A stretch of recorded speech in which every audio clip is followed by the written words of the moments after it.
Halo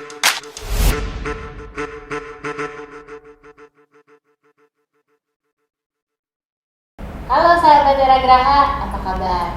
Ketemu lagi dengan saya Catherine di acara Kopi Kuy.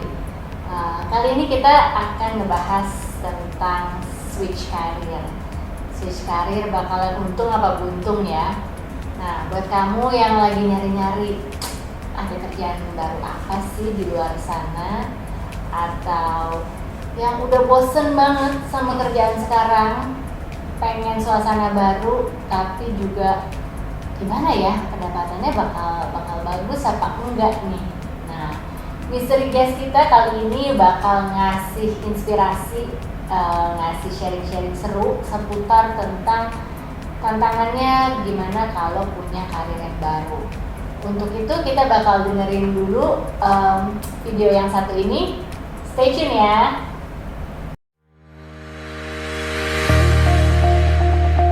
Menjadi wanita karir merupakan sebuah pilihan. Sama halnya dengan wanita yang satu ini, dia adalah Ibu Yuliarni Nugrahandari. Ibu Yuli kuliah di Tarakanita pada tahun 1986 hingga 1989 dengan jurusan Lembaga Pendidikan Kesekretarisan dan melanjutkan pendidikan S1-nya di Universitas Indonesia dengan jurusan manajemen pada tahun 2002 hingga 2006. Wanita kelahiran Jakarta 1967 ini memilih untuk mulai berkarir sejak duduk di bangku kuliah. Sebelumnya, Bu Yuli bekerja sebagai personal asisten di Sempati Air, BPPN, di Southeast Asia, Q4S, dan masih banyak lagi. Kini dia beralih menjadi seorang marketing properti di Era Graha. Penghargaan yang ia terima pun tak tanggung-tanggung. Bu Yuli mendapatkan penghargaan Top 20 pada tahun 2018 dan Top 10 pada tahun 2020. Penasaran apa yang membuatnya berganti karir menjadi marketing? Apakah hal itu membuatnya nyaman? Kalau gitu langsung aja deh kita panggilkan Ibu Yuli. Hai Mbak Yuli. Halo Kabar? Catherine, baik. Gimana kemarin libur lebaran? Di rumah aja. Di rumah aja ya. Tetap bisa fun ya di rumah aja ya. Tetap bisa fun. Karena kan pembantu mudik, jadi ya punya kesibukan lain. Tetap sibuk walaupun dicampur dengan suasana liburan ya. Iya, betul. Mbak Yuli, tadi kita udah sedikit dengerin nih review tentang backgroundnya Mbak Yuli sekilas lah ya. Tapi mumpung Mbak Yuli bisa hadir, kali ini kita pengen ngobrol lebih banyak nih. Mungkin di luar sana banyak teman-teman yang posisinya sama kayak waktu Mbak Yuli dulu gitu ya, waktu mau switch karir atau pengen berkarir lagi, punya pekerjaan baru. Nah, kita mulai dari awal aja dulu ya. Sebelum Mbak Yuli jadi marketing associate di Era Graha, sebenarnya zaman dulunya tuh kuliahnya di mana sih? Aku tuh dulu sebenarnya nggak ada hubungannya kuliah aku sama pekerjaan sekarang. Kuliah pertama aku tuh dulu di LPK Tarakanita. Hai teman-teman LPK Tarakanita. Nah, itu kan diploma 3 tahun. Terus aku kerja. Nah, sebenarnya memang dulu waktu kuliah di Tarakanita udah punya niat mau kuliah lagi. Cuma karena kerja terus sibuk sempat tertunda lama. Nah, setelah sekian tahun kerja ada kesempatan kuliah lagi, baru aku kuliah lagi di FEUI. Di FEUI ya, semangat banget padahal udah kerja udah enak-enak tapi masih mau ngambil kuliah lagi S1 ya Mbak ya? Iya, S1 pula gitu. Wow, terus gimana tuh? Nah, aku ambilnya di FEUI itu manajemen marketing. Oke. Itu sebenarnya waktu daftar UI itu aku nggak yakin juga bisa diterima di FE karena kan kata orang susah. Jadi aku daftarnya tuh FISIP sama FE.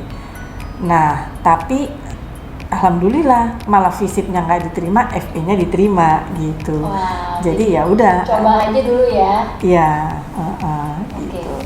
Nah, terus aku pilihannya di FEUI itu kan ada Human Resources, Finance sama Marketing. Nah, aku Finance itu nggak terlalu suka. Terus kalau human resources karena aku udah pernah kerja tahu pekerjaan human resources itu seperti apa, ribet juga kayaknya. Terus aku pilihnya marketing karena aku pikir marketing itu ilmunya fleksibel ya, bisa masuk ke dunia kerja mana aja, terus challenging dan dinamis gitu. Jadi aku pilihnya marketing management. Oke, that's why kenapa milih jurusan marketing Ya. management. Emang waktu dulu tuh cita-citanya apa sih? Kalau Awal cita-cita, banget gitu. kalau cita-cita aku kepengennya jadi arsitek. Aku tuh dulu suka gambar. Oke. Cuma waktu lulus SMA, almarhum bapakku tuh bilang kalau arsitek harus negeri, kalau di swasta itu nanti selain mahal, lulusnya lama gitu. Nah, aku anak yang penurut kan, jadi aku nurut Patuh orang pada tua. Nah, orang aku tua tuh ya. masuk LPK Tarakanita itu sebenarnya juga bukan maunya aku, maunya almarhum bapakku. Karena dulu LPK itu kan juga banyak orang yang mau masuk situ ya, katanya susah. Sampai sekarang Jadi, sih ya, masih ngetop ya. nah jadi dulu yang daftarin LPK itu almarhum bapakku, bukan aku. Dia yang beliin formulirnya. Nah terus aku tes, alhamdulillah lulus.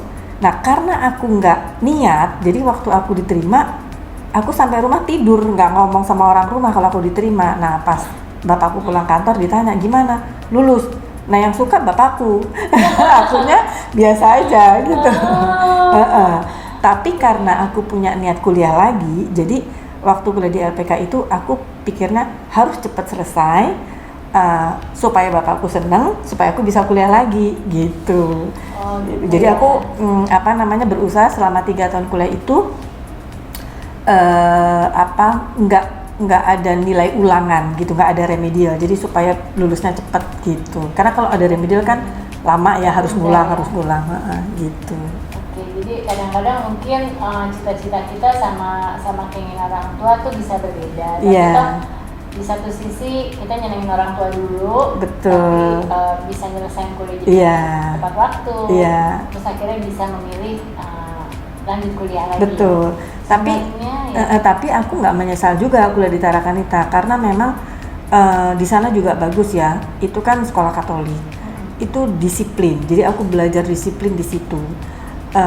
Terus juga well organized gitu. Jadi aku nggak menyesal juga sekarang gitu. Karena sebenarnya menurut aku kita sekolah di mana aja atau kuliah di mana aja itu sebenarnya membentuk pola pikir ya.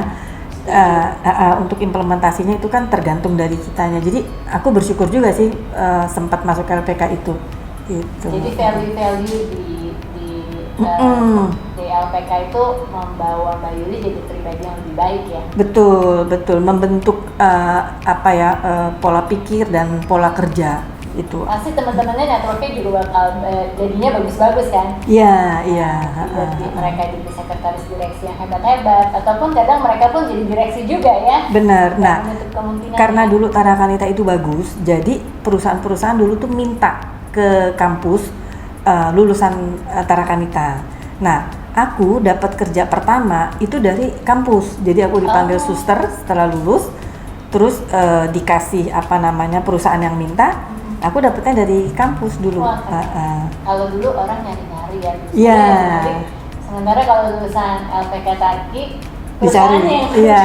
standby ya dari lulusannya. Nah, Iya. jadi buat teman-teman yang saat ini mungkin kalian harus nurut orang tua atau mungkin dalam kondisi keadaan mesti kuliah dulu di LPK atau di D3 lainnya, jangan berkecil hati Iya, ya. betul. Karena di depan sana toh masih banyak kesempatan. Betul.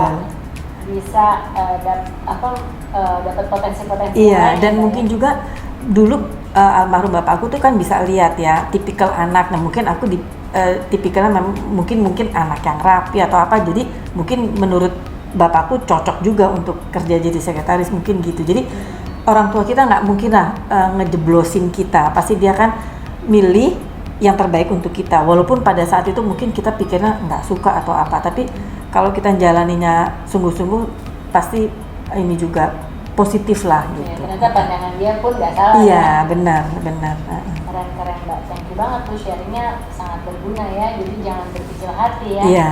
Di depan sana masih banyak pelangi. Betul. Oke. Tadi Mbak Yuli cerita sedikit kepengen jadi arsitek. Iya. Terus belajarnya juga di marketing FEUI ya. Sebenarnya sih kalau disambung-sambungin sama pekerjaan sekarang nyambung juga ya. Iya, ada Karena benang merahnya juga. Kita ngelihat tentang properti dari Iya. secondary, Betul, primary, betul. walaupun mungkin nggak sejelimet harus jadi arsitek Benar, ya.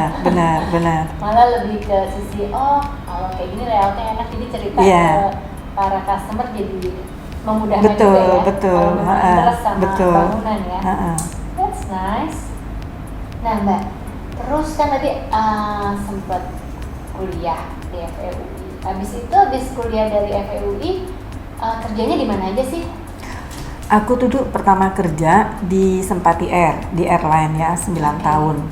Dari Sempati itu buka sampai Sempati itu tutup. Oh.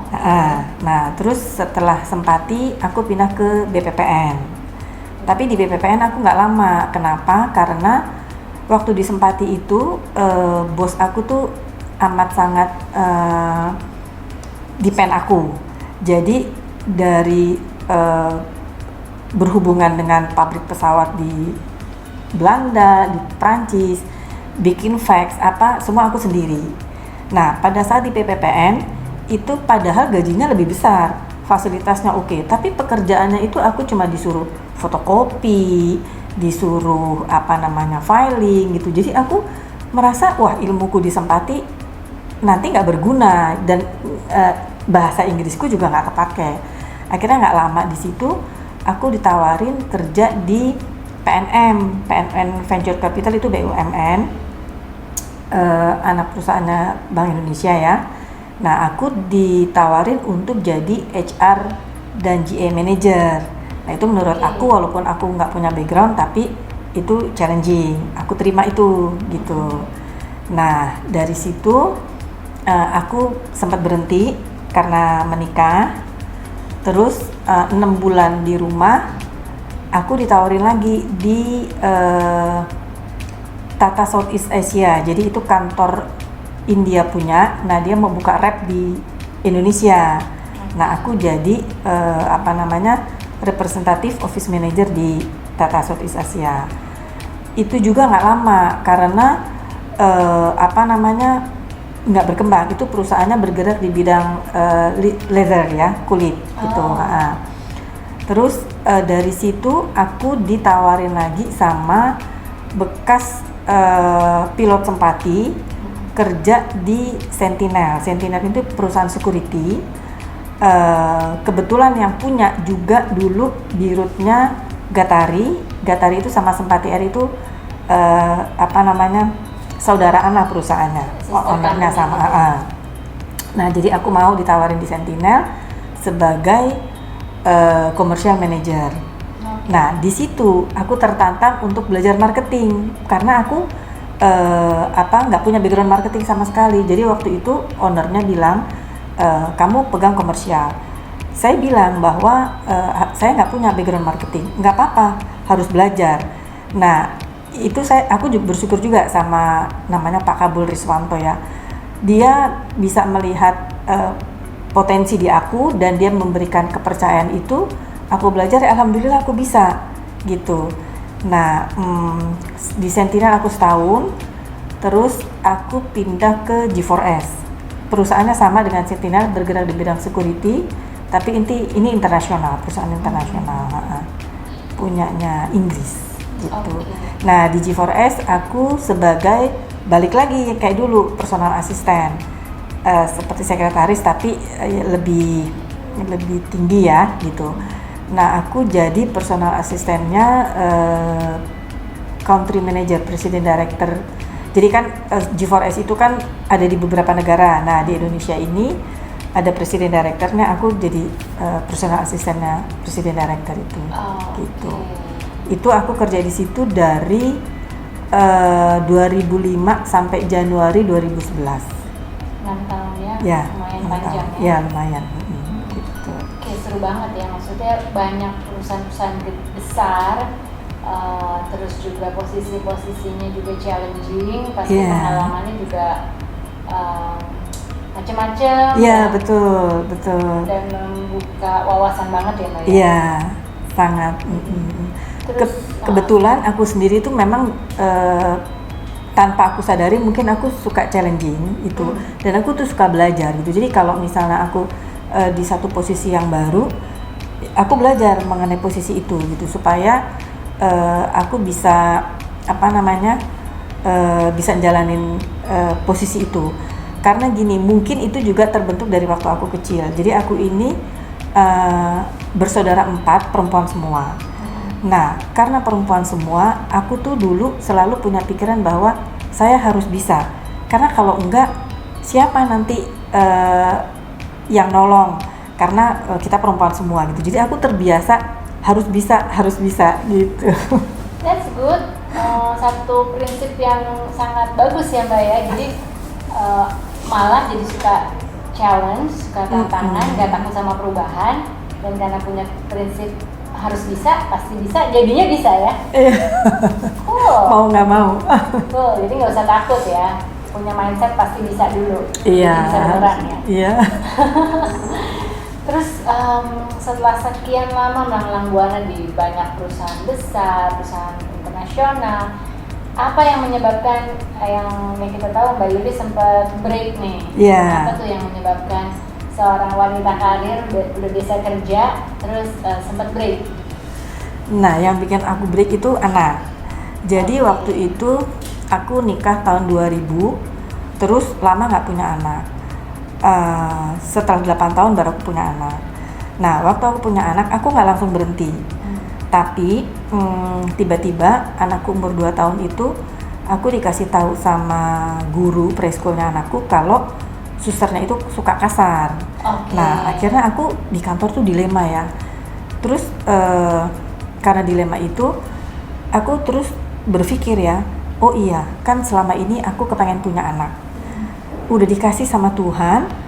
Jadi sekarang tuh seperti Tuhan tuh pada waktu itu aku berpikirnya bahwa Tuhan ini seperti mengingat aku, kamu kan dulu minta anak, sekarang saya udah kasih. Nah, jadi kamu sekarang waktunya kamu ngurus anak. Jadi aku pikir juga, oh ya, aku kan udah 24 tahun kerja di kantoran, mungkin udah cukup. Jadi sekarang waktunya aku ngurus anak. Kenapa aku pilih itu juga? Karena aku juga baca kalau bisa itu kita sebagai orang tua tuh jangan melewatkan golden years. Jadi aku juga nggak mau kehilangan momen itu untuk ngurus anak sendiri. Nah, waktu aku berhenti dari kantor, aku ngurus anak, itu bener-bener totally aku ngurus sendiri. Aku nggak pakai suster, nggak pakai pembantu, nggak pakai supir. Jadi semua aku handle sendiri. Gitu. Jadi dari seorang wanita karir, tapi memang ini kadang-kadang jadi satu dilema buat banyak wanita ya. Iya. Satu sisi kita senang berkarir, di satu sisi pada saat kita dikasih karunia anak sama Tuhan, kita harus mau nih kayak itu juga switch karir ya. Iya, benar. Dimana saat tertentu, apalagi tadi Mbak Yuli bilang golden years tuh kayak masa-masa yang kita nggak bisa balik lagi kan? Betul. Ada saatnya kita berkorban untuk ngurus anak, itu juga joyful ya. Benar. Itu yang kita bentuk adalah anak yang dia makhluk hidup yang nanti dia juga akan berdiri sendiri gitu. Jadi menurut aku challenging lagi itu untuk bagaimana ngurus anak itu gitu. Kerjaan yang sangat mulia ya, ngurus seorang anak. Dan itu nggak ada sekolahnya.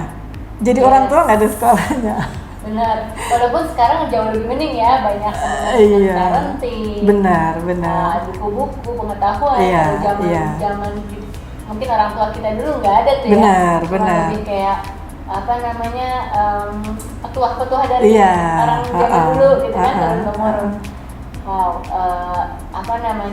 that's a very very good decision to make ya Mbak ya, gitu ya.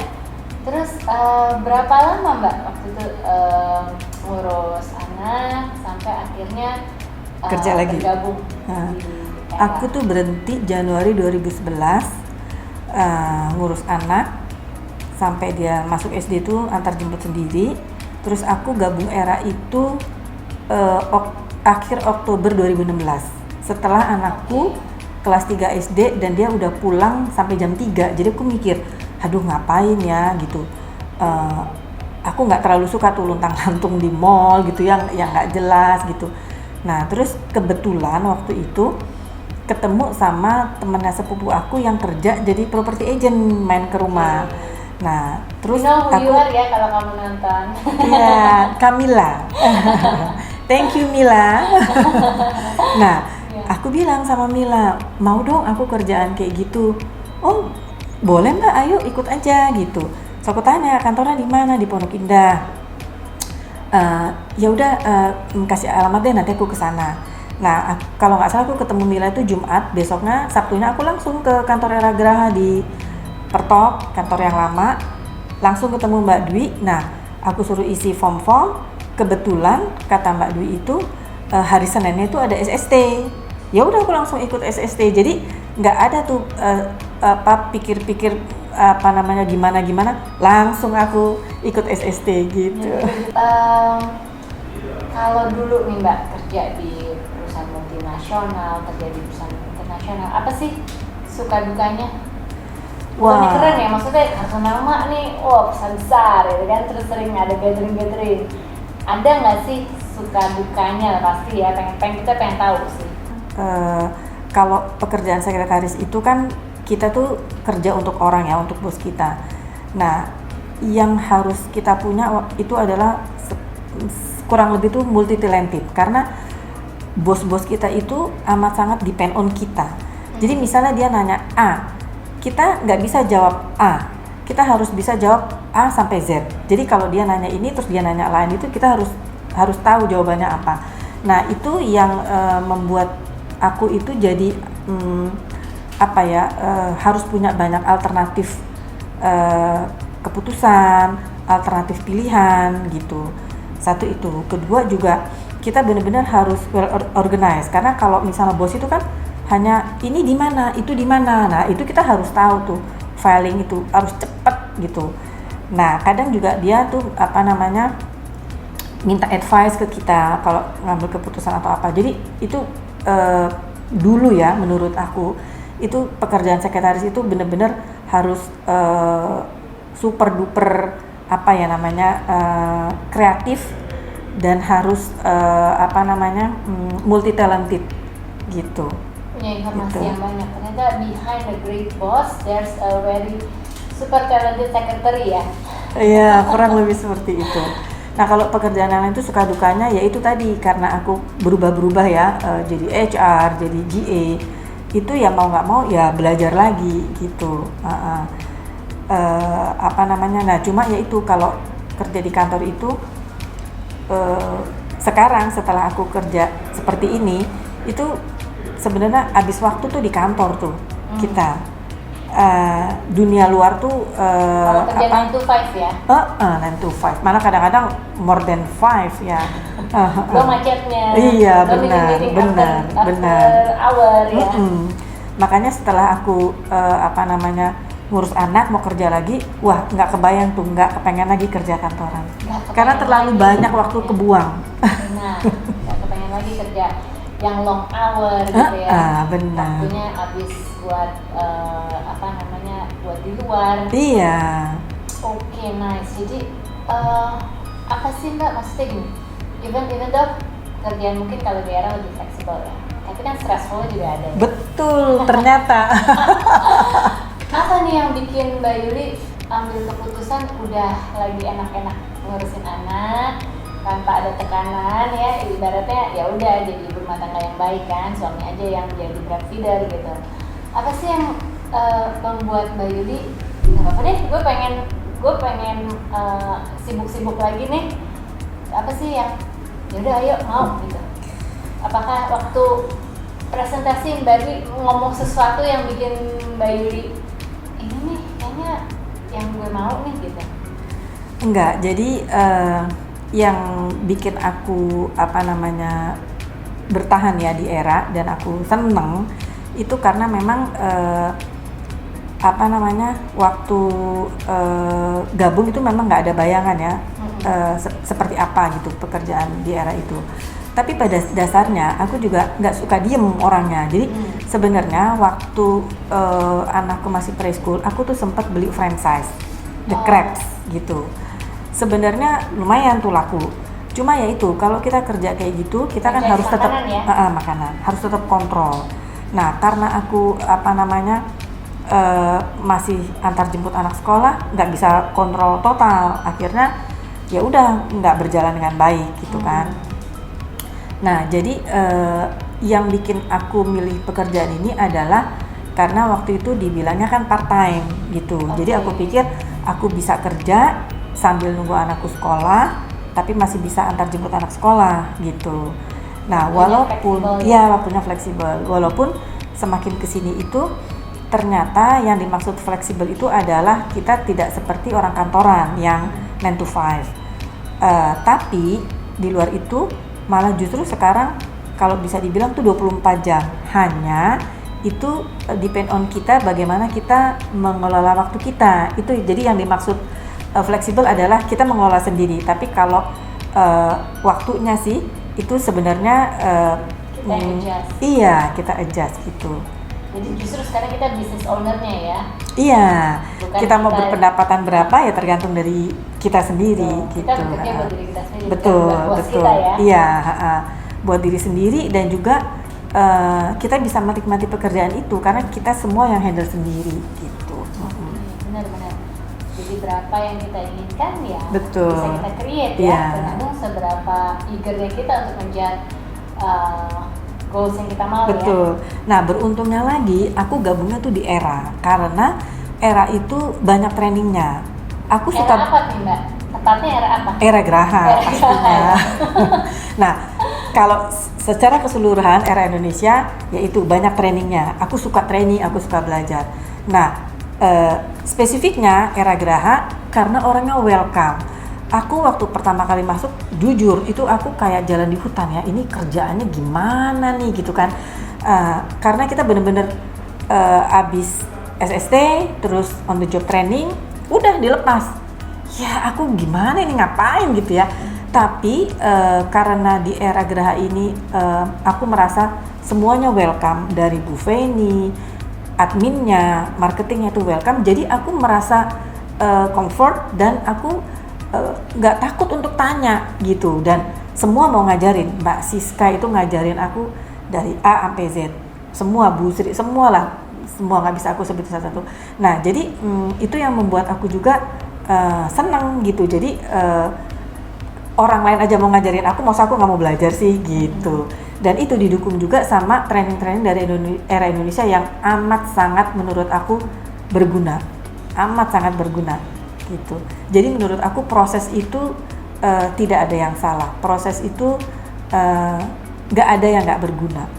Semua berguna menurut aku. Jadi support dari Era sendiri dan Era Graha dan Iya. workshop-workshopnya itu sangat membantu Mbak Yuni. Sangat.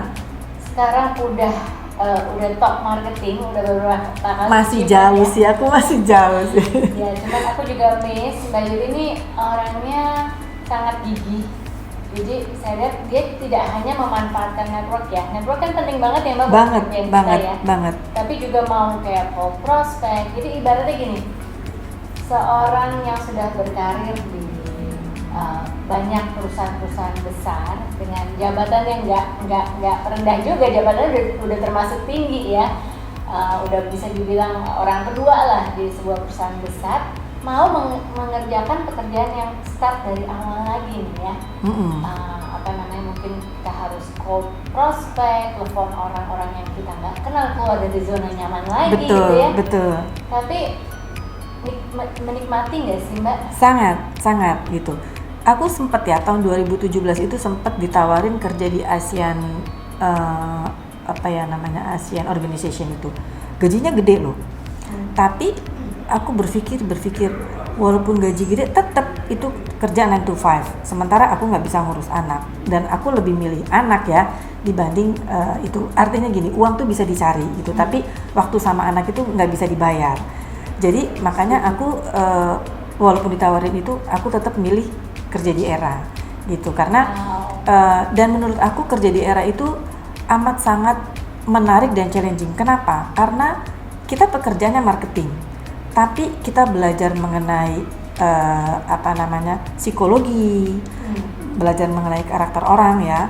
kita juga belajar mengenai marketing tentunya, belajar juga pajak, belajar juga finance gitu kan, dan belajar yang lain. Nah, yang terlebih lagi karena dulu aku cita-citanya jadi arsitek, sekarang seneng banget ngeliat rumah-rumah gitu.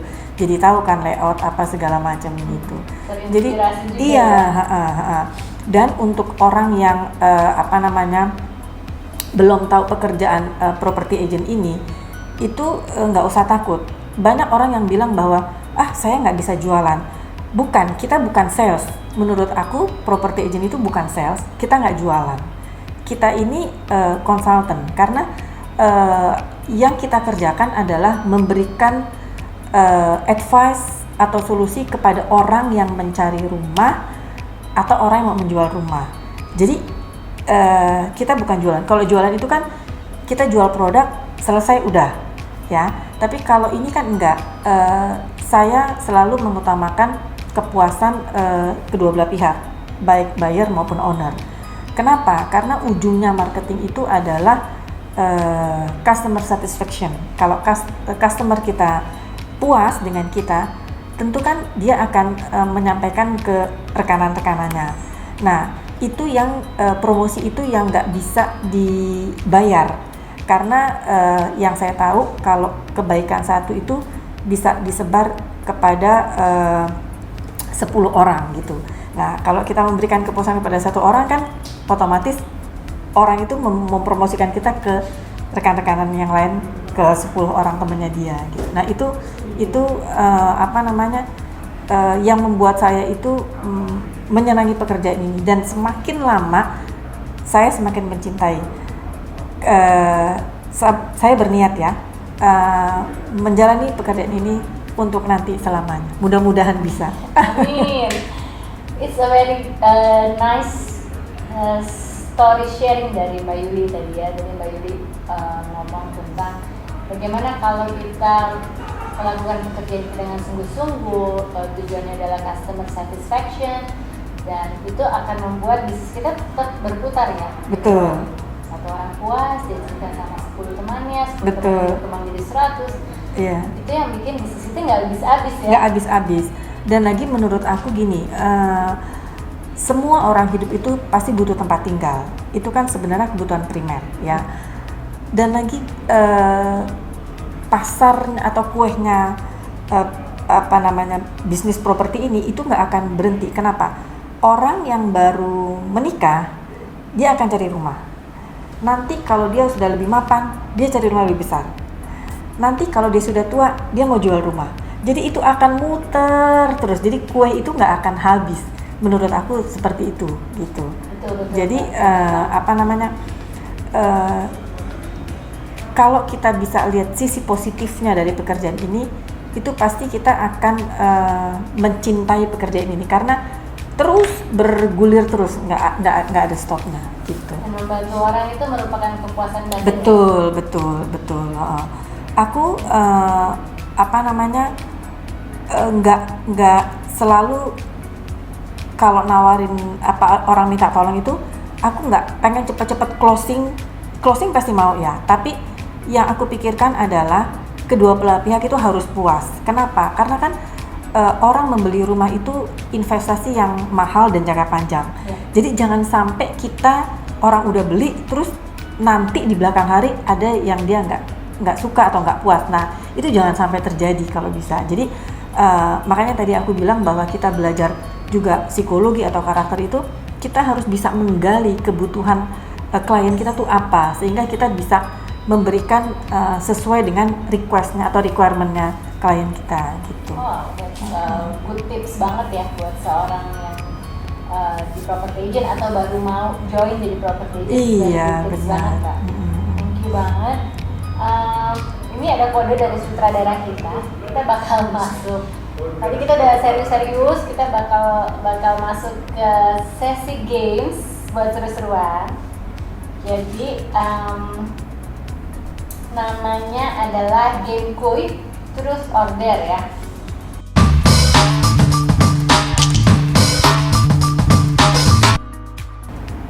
Santai aja Mbak ya. Yeah. Ada yang salah, ada yang benar. Terus pertanyaan ini akan aku ajukan dengan cepat. Tapi kalau misalnya ada pertanyaan yang Mbak Yuli, aku nggak mau jawab deh, ini kan truth or dare. Ini truthnya dulu. Kalau nggak mau jawab akan diganti sama dare yang Mbak Yuli bisa ambil pertanyaannya dari sini. Ini yang bikin pertanyaannya adalah teman-teman zillennials kita. Jadi supaya sesi kopiku ini bisa ditonton segala umur ya. Buat seru-seruan dan buat lucu-lucuan supaya nggak serius-serius amat.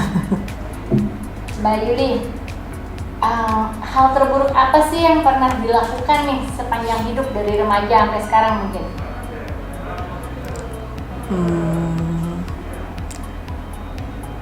Berkaitan dengan sekolah atau apa aja? Boleh, bebas. Aku merasa dulu waktu SMP itu nggak belajar sungguh-sungguh. Jadi karena gini, waktu SD itu setiap hari itu aku disuruh belajar sama bapakku dan diajarin kalau nggak ada PR dari sekolah bapakku yang ngasih PR. Nah waktu SMP itu aku benar-benar dilepas karena dianggapnya udah mandiri. Nah sementara aku merasa kayak lepas dari kandang. Jadi di SMP itu banyak kegiatan, banyak ekskul ya. Itu semua kegiatan sekolah aku ikutin kecuali PMR karena aku agak takut sama darah. Nah di situ akhirnya pelajarannya tuh agak melorot gitu. Nah sekarang ada sih rasa menyesal gitu, tapi mungkin itu proses ya. Gitu. Justru harus ada saat-saatnya kita mencoba ya. Iya, jadi kadang-kadang kalau mereview gitu, ya kenapa dulu begini ya gitu. Adalah menyesalnya gitu. Sesuatu pengalaman yang sebenarnya kadang-kadang kalau diingat-ingat lucu juga ya. Iya. Mbak, ini pertanyaannya agak-agak ini banget ya. Apa rahasia yang belum pernah diceritakan kepada siapapun? Rahasia apa ya? Ini kayaknya sesi buka-bukaan nih ya. Boleh dijawab atau boleh ngambil pertanyaan dare? Rahasia pribadi atau rahasia pekerjaan? Yang lebih gampang aja nih kalau diceritain buat umum. Apa ya? Tapi memang pada dasarnya aku tuh juga nggak suka mengekspos diri gitu. Jadi kalau yang privacy aku tuh memang nggak terlalu cerita-cerita. Oke Mbak, karena menurut aturan, karena ada jawaban yang di skip di sini, Mbak Yuli boleh tuker. Tukernya itu adalah dare-nya. Nah, kira dikerjain apa sama sutradara kita kali ini? Supaya lucu-lucuan, seru-seruan ya. Kok susah? Itu kayaknya dikasih hadiah. Kok susah ya?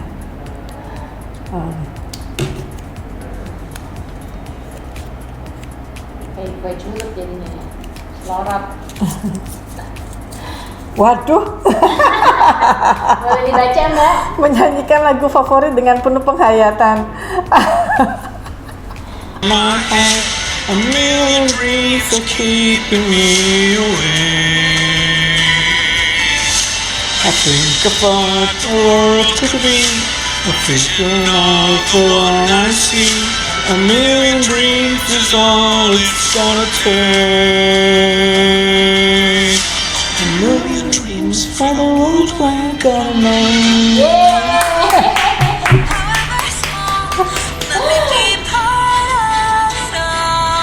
Lagu favoritnya sangat menginspirasi ya. Judulnya A Million Dreams. Dan ternyata A Million Dreams itu bisa kita achieve dengan berbagai cara. Yang penting kita mau coba. Ternyata yang bagusnya lagi ada sebuah pekerjaan impian ya Mbak ya, yang bisa cocok buat bagi banyak orang sih sebenarnya. Betul. Segala umur. Betul. Dan dengan situasi yang bisa kita adjust. Betul. Dalam artian bukannya fleksibel kita bisa seenak ya, tapi Iya. kita bisa fleksibel tapi kita mengadjust waktu kita. Betul. Jadi kita tetap punya quality time buat anak, Betul. buat suami, tapi kita tetap punya karir yang bagus, kita bisa berdampak baik buat Iya. orang lain. Tadi sharing-sharingnya ceritanya Mbak Yuli ya, dari sejak kuliah sampai bekerja di berbagai macam perusahaan, ternyata ketemu ya Iya, dreams karir ya. iya, betul, betul. Mbak Yuli, selain yang udah Mbak Yuli explore nih bakat-bakatnya, masih punya bakat terpendam lain nggak sih? Bakat nyanyi atau baking? Nah, kalau bakat sih aku nggak tahu ya. Cuma waktu aku jadi ibu rumah tangga, itu mau nggak mau, aku kan masak sendiri. Nah, itu ternyata aku bisa masak dan masakanku katanya enak. Gitu. Tapi aku nggak tahu apakah itu bakat atau enggak gitu. Tapi kalau bikin kue sih kayaknya enggak. Tapi kalau aku lebih kepada masak. Masak. Kita tunggu masakannya dulu. Sip. Kalau hal yang paling memalukan yang pernah dibuat, ada nggak? Ada, tapi itu zaman sekolah ya. Jadi zaman SMP itu ya itu tadi aku cerita kayak baru lepas dari kandang itu. Jadi dulu tuh ada kan suka kalau dulu SMP tuh kalau guru nggak ada, terus kita tuh suka main basket atau apa ke lapangan ya. Nah waktu itu guru nggak ada, terus ya itu aku main basket ke lapangan. Tiba-tiba apa namanya nggak dimarahin, terus disetrap tuh beberapa yang main ke lapangan. Nah kebetulan waktu itu yang nggak ada tuh guru matematika wali kelas. Nah pada saat dilaporin ke wali kelas, yang main ke lapangan itu dihukum. Nah sedihnya adalah rapotnya merah, dikasih merah. Wah itu aku nangis. Waduh. Dijemur di lapangan. Tapi katanya kalau nggak pernah nakal, Betul, nanti betul. Nggak punya kenangan ya? Betul. Ya, malah katro ya. Betul, Makanya betul. Waktu SMP nggak apa-apa. Iya, kan, nggak apa-apa. betul ya. Oke. Terus ada nggak sih kesalahan yang pernah dibuat dan cukup fatal gitu? Entah itu dalam pekerjaan atau ya mungkin waktu udah berkarir deh. Kadang-kadang kan ada orang suka sampai aduh gue trauma banget nih kata gue pernah bikin salah. Ada nggak hal-hal kayak gitu? Terus gimana cara ngerevisinya? Kalau menurut aku ya, setiap manusia itu pasti pernah bikin kesalahan dalam hidupnya. Cuma aku ini tuh selalu kalau ngalamin sesuatu tuh selalu tanya sama diri sendiri tuh gini, ini apa ya maksudnya Tuhan gitu. Jadi dan aku tuh selalu berpikir tuh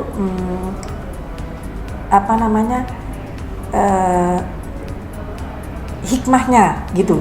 Karena kalau kita larut dalam kesalahan itu untuk introspeksi diri nggak apa-apa, tapi untuk kedepannya itu aku selalu mengambil hikmah. Jadi pernah nih di pekerjaan ya, aku pernah kecewa, tapi akhirnya aku berpikir, oh pas udah jalanin gitu, aku berpikir bahwa oh ini memang aku harus mengalami ini, karena ternyata kedepannya itu Tuhan memberikan yang lebih baik gitu. Jadi menurut aku kalau kita pernah buat kesalahan dalam hidup itu nggak apa-apa, asal kita menyadari kesalahannya apa, terus kita memperbaiki diri, itu menurut aku nggak apa-apa.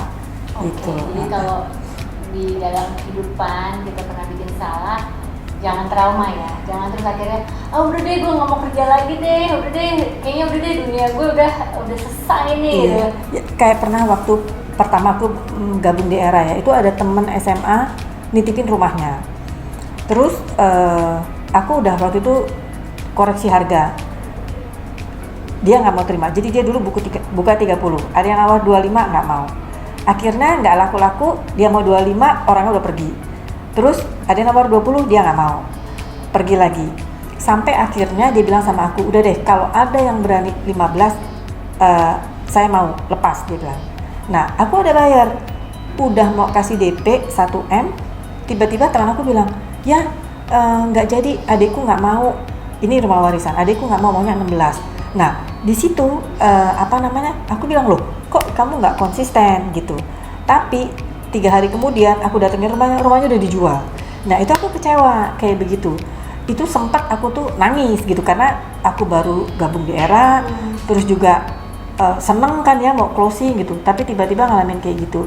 Nah itu balik lagi, tapi semua dulu teman-teman di Era tuh bilang nggak apa-apa Yuli, kalau kayak gitu nanti kamu akan dapat yang lebih besar. Jadi ya udah, memang sih nggak langsung apa namanya bisa lupa gitu ya, itu trauma tuh pasti ada, tapi terus dengan berjalannya waktu terus menyibukkan diri dengan yang lain itu ya akhirnya apa namanya bisa terlewati, dan sekarang aku melihatnya bahwa itu sebenarnya pelajaran gitu. Jadi memang kita kadang-kadang memang harus melewati apa namanya momen-momen yang nggak enak memang gitu.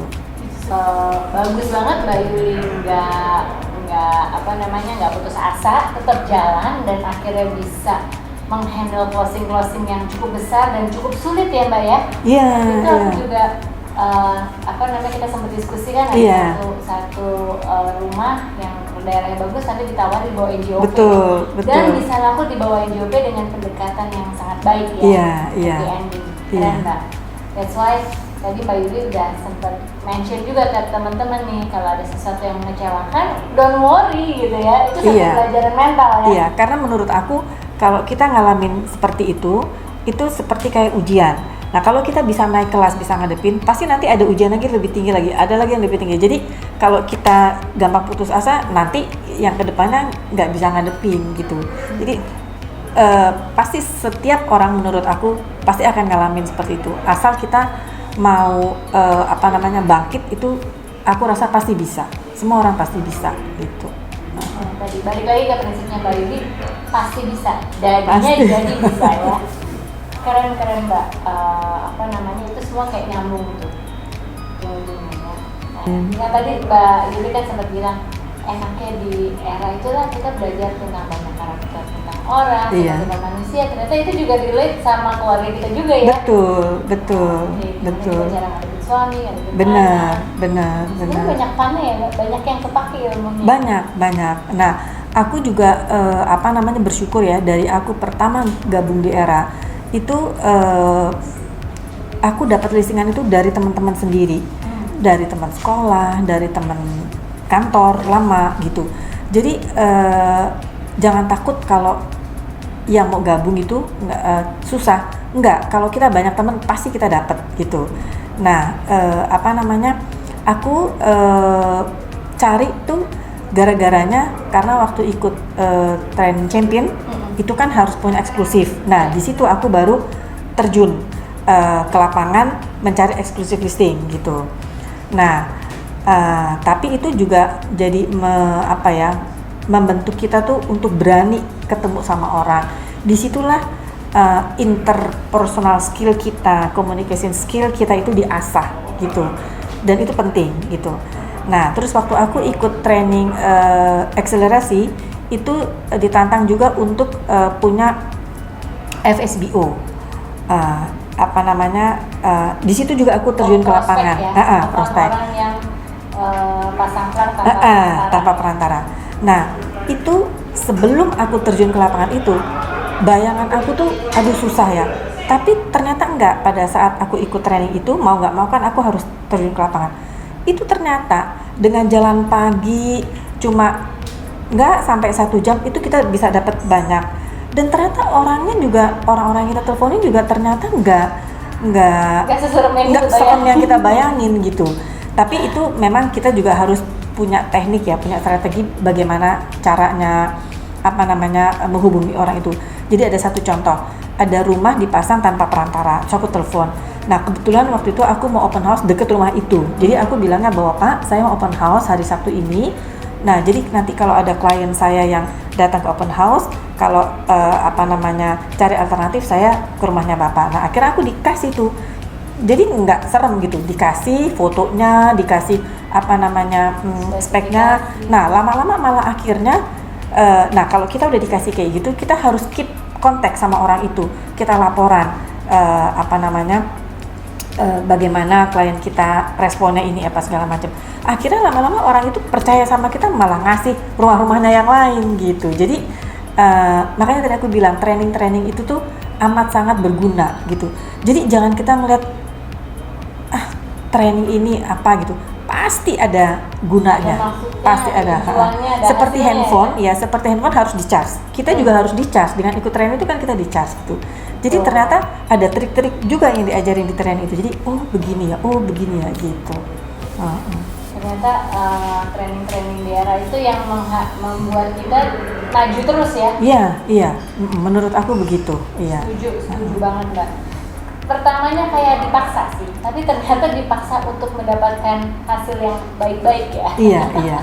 Kebetulan ya itu tadi aku tuh suka belajar. Jadi aku tuh suka ikut training. Nah, ini buat teman-teman yang suka belajar, suka tantangan, suka perubahan. Wah, ini cocok banget ya. Iya. Perubahan menuju hal-hal yang menyenangkan ya Mbak. Iya, ya? betul. Ini ada pertanyaan lucu nih Mbak. Jika Mbak Yuli bisa jadi invisible woman, Mbak Yuli pengen apa sih? Apa mau sneaking kemana? Ke kerajaan mana kah? Atau pengen balik ke masa lalu? Ada nggak satu imajinasi kalau bisa jadi invisible? Kalau aku ke masa lalu kayaknya enggak ya. Karena menurut aku masa lalu udah lewat. Jadi harus ke masa depan. Aku tuh punya invisible tuh maksudnya cita-cita atau apa ya? Invisible tuh nggak terlihat. Iya, maksudnya kayak selubung Harry Potter, Mbak Yuli kalau pakai selubung itu bisa nggak kelihatan, terus bisa sneaking, misalnya sneaking ke Buckingham Palace misalnya, atau aku pengen ngunjungin satu tempat yang I don't know, whether itu di Indonesia atau di luar negeri, pengen sesuatu ke tempat rahasia gitu. Iya, tapi maksud aku apakah ini yang real atau yang nggak real? Artinya, dua-duanya. Oh, dua-duanya. Sebebas-bebasnya imajinasi kita. Itu aku kepengen tempat yang pengen amat sangat aku datengin itu adalah aku pengen lihat apa namanya tuh kok aku lupa ya namanya di Norway itu apa ya namanya tuh yang langitnya berwarna-warni. Oke. Apa tuh namanya? Kamu juga lupa. Aurora itu ya, aku pengen banget. Kenapa? Karena menurut aku itu natural, itu bener-bener ciptaan Magical. Tuhan, magical tapi amat sangat spektakuler. Itu aku pengen banget lihat itu, pengen banget. Sebenarnya Gitu. nggak harus invisible sih ya. Iya, makanya dari aku tanya. Tapi kayak lebih kayak. Nah, kalau time traveling invisible, kali ya. kalau invisible mungkin seperti tadi Catherine bilang, aku pengen masuk ke Buckingham. Ke Buckingham Palace ya. Pernah, tapi cuma yang di sisi samping waktu itu, Oke. waktu jalan-jalan sama Era Indonesia. Atau mungkin waktu itu pengen tahu posisi waktu Princess Diana ngobrol sama Ratu Elizabeth kali ya. Ngomongnya apa sih? Apakah seorang Princess Diana berani marah-marah sama mertuanya gitu ya? Oh iya, kita waktu itu pernah ke Buckingham Palace. Tapi di luar doang ya Mbak ya? Aku masuk tapi di sisi samping, jadi cuma ngelihat yang waktu itu nggak bareng, aku yang sama anakku. Oke. Jadi ya, ngelihat yang bagian kandang kuda, kereta-kereta kencana, sama mobil-mobil kunonya itu, aku masuk ke sisi itu. Gitu. Terus kita pergi ke Busukan lah ya. Iya, Banyak kota-kota York kecil, ya. Nah itu salah satu happy-nya pada saat teman-teman sudah fokus berhasil di Era, terus kita juga banyak kerjasama dengan developer ya Mbak. Betul, Dari betul. Developer, kita jalan-jalan ke UK, aku sama Mbak Yuli jalan-jalan ke UK selama hampir 10 Edinburgh. hari ya. Iya. Itu Sonder Betalem teman-teman gratis. Bener-bener kalian bawa uang saku ya buat belanja ya. Benar. Gak belanja pun juga udah Happy. Makan Iya, benar. dijamin, Benar. hotel dijamin, jalan-jalan dijamin. Iya. Seru deh pokoknya. Iya, seru. Mbak Yuli, makasih banyak untuk waktunya, untuk cerita-ceritanya ya, dari yang seru-seruan tadi sampai yang sangat menginspirasi. Sukses buat Mbak Yuli. Thank you. Semoga kita sama-sama bisa bekerja sama sampai sepanjang waktu ya Mbak ya. Iya, amin. Oke, buat teman-teman, buat sahabat Era Graha, terima kasih untuk mendengarkan podcast Kopi Kui kita. Sampai ketemu lagi di Kopi Kui berikutnya. Bye. Bye.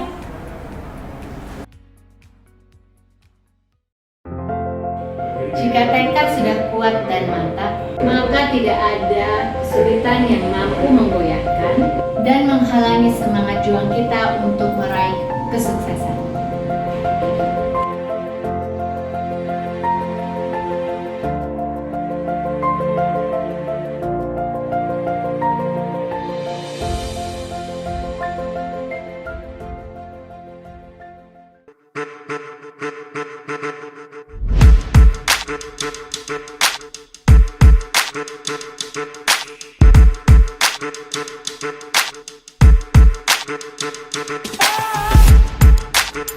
Thank you.